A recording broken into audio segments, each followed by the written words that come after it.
All right, guys, this is the last part of our notes for chapter 10. This is on percent composition. We'll do some more stuff when we do expanded mole diagram and stuff later on. But right now, this is the last part of that percent composition. I think the notes do a pretty good job of taking it step by step through how to find the percent of the element. You can show the video here, show the screen. You guys were looking at this. You guys have this at home. Okay. So again, you just change those percentages into whole numbers.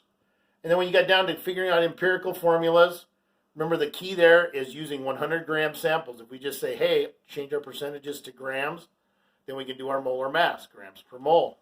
That's going to make things really easy, especially when we do our expanded mole stuff later on as we do balanced equations. So then I gave you the example. You're figuring out the mercury 2 chloride compound. It takes you through that step by step. And then it brings you down to molecular formula. How can you get a molecular formula from an empirical formula? The key on this one is that first bullet in your notes where it says compare the empirical formula weight to the molecular formula weight. That's the key, because the molecular formula weight has to be given in the problem somewhere. Or it'll say the molecular formula for this compound is. That has to be there. Okay, otherwise you can't find the molecular formula. Okay, then you calculate the multiplier for it, molecular weight divided by the empirical formula weight, and you get your whole number value. Then you can multiply that. I give that example with Mistylene. Had the empirical formula C3H4. Again, took you through the steps, and you figure out you get your multiplier of 3. We round it off to a whole number, kind of like when we did coefficients. And you get C9H12. So then I gave you a problem for ethylene glycol. Okay, this is the stuff that makes antifreeze not freeze up. It is composed of 38.7% carbon, 9.7% hydrogen, and 51.6% oxygen by mass. Okay, so we're going to assume that those are going to be, well, we're going to round those up, or assume that we have a 100 gram sample of this compound. So our percentages are going to turn immediately into grams.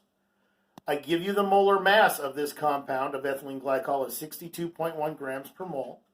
And then you had two questions. What is its empirical formula based on its percent composition?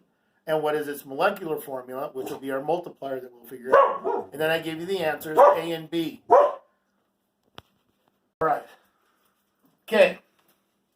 So what we're going to do is we'll first of all figure out the empirical formula for ethylene glycol by taking those percentages. So we had, and I have to grab my paper over here, right? I can't keep flipping back and forth. We had 38.7% carbon.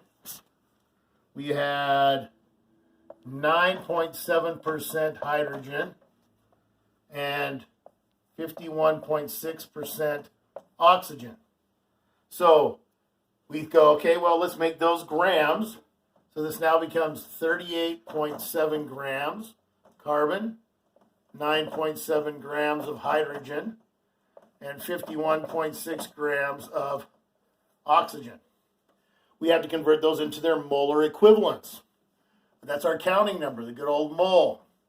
So we go to our handy-dandy periodic table and we look up carbon. We know that 1 mole of carbon is 12 grams of carbon. We know that 1 mole of hydrogen is 1 gram of hydrogen. And we know that 1 mole, MOL, of oxygen is 16 grams of oxygen. So our grams cancel out, which is nice. And we get our molar equivalent. So I did this really quick. You'll do it in your calculator. It should come out with 3.2 moles of carbon. This one's pretty easy, 9.7 moles of hydrogen. That's what I usually do in class. I'll let you guys do the other ones. And 3.2 moles of oxygen. So our next part is to figure out, well, what's the molar equivalent? Well, we got to divide by the lowest value of our given elements in this compound. So we divide by 3.2, 3.2, 3.2. These are pretty easy. That gives us a 1 and a 1. And this gives us basically 3. Okay, we'll round that up to a 3. Or actually, it comes out to be 3 point something 0. But this gives us our empirical formula. So our empirical formula now is carbon, hydrogen, oxygen. That's its empirical formula. This is part A. Everybody's got that in your notes. So from that, we can now figure out what is the actual molecular formula for ethylene glycol. What are the actual parts that make it up? So that means we have to determine the empirical formula weight, the empirical mass of this compound, which would be, and I'm just going to write the numbers out here, 12 plus 3 times 1 plus 16, okay? And this gives us a total of, let's see, 6 and 3 is 19. 9, this gives us 31 grams per mole, okay? That's its formula mass, or its empirical mass weight. So for doing part B, get the answer to part B, what is its molecular formula?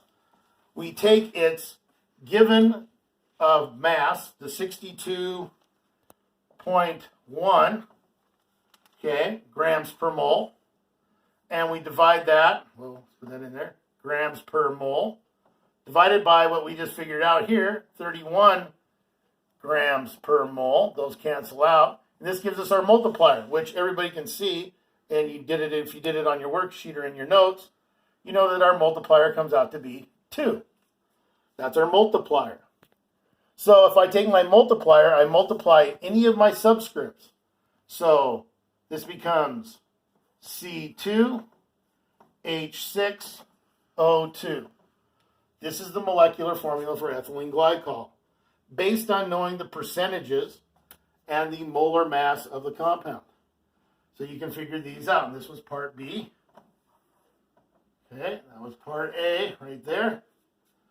And that's how we do them. If you, again, have questions, make sure you're emailing me. I hope, this isn't the best way of doing this, but it's better than no way, I guess. And again, just keep in touch on the email, and I will get this sent out to you as soon as I can. We'll go from there. I'll be emailing out some other worksheets and things like that as we go. So be watching your emails. Talk to you later.